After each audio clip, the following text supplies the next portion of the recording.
Once in a while when I'm using the outside dirt, I get some lovely volunteer tomatoes, and so we're gonna have to tackle that guy today. A little leggy and a little carried away, so I'm just gonna roll the cup. There's not a whole bunch of sweet potatoes in here that I'm messing up their life, but whatever. Get that out.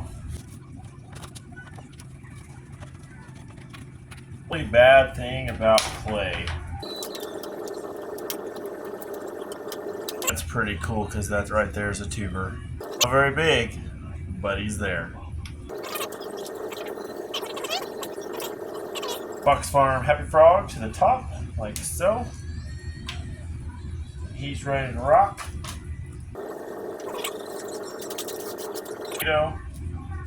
Measure him up.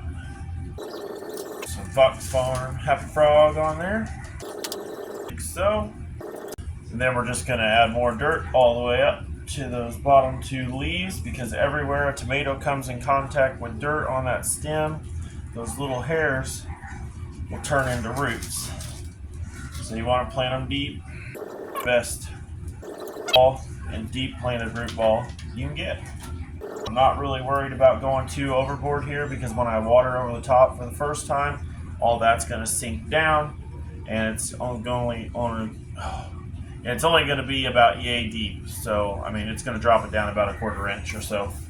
So, if you get a tomato trying to grow in your sweet potatoes, don't worry. You can cut him down and kill him. Or you can pull him and go ahead and put him in his own cup. And there you go. One more free tomato plant.